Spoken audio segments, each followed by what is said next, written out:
सप्ताह एवं डाक सेवा ठप गुरुत्वपूर्ण सेवार वंचित हुई निराश हो फेरुंट लोके नूतन सॉफ्टवेयर अपडेट एवं इंटरनेट समस्या पई सप्ताह हेलाणी चंपुआ उपखंड डाकघरे डाक सेवा संपूर्ण भाव में ठप हो जाइछि। डाकघर को दैनिक रेजिस्ट्री चिठी स्पीड पोस्ट अर्थ निर्धारण सुकन्या योजना अटल पेंशन योजना तथा आधार कार्ड भली गुरुत्वपूर्ण सेवा पई आसी निराश हो फेरुंट लोके डाकघरे सेवा ठप हेबार प्रभाव अनेक सरकारी कार्यालय को मध्य प्रभावित करिछि। निकटरे राखी पूर्णिमा थिबा बेले भौणी माने भाई मानक पाखकु डाक जोगे राखी पठाई पारुनाहांती। चंपुआ उपखंड डाकघर सहित एही उपखंड रे थिबा जोड़ा बड़बिल झुंपुरा अंचल रे मध्य डाक सेवा संपूर्ण ठप हो जाइथिबा हेतु लोके नाही नथिबा समस्यार सम्मुखीन होउछंती, जाहाकु नै लोकंक मध्य मध्य तीव्र असंतोष देखिबाकु मिलिछि। सेबडे खूब शीघ्र समस्यार समाधान कराजिबो बोली कहिसंती पोस्टमास्टर।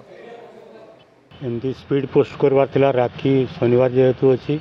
तार आगु 3-4 थर आसी 6 तारीख चलवा कथा किंतु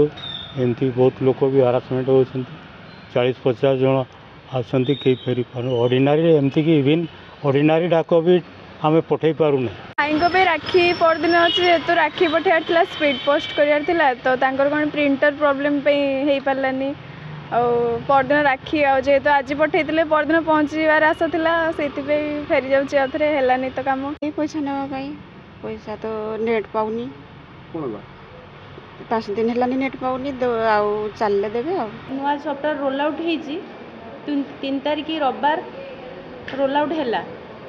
बट किंतु नेटवर्क एत स्लो रोचे जे कम किसी कर से सफ्टवेयर खुलू भी ना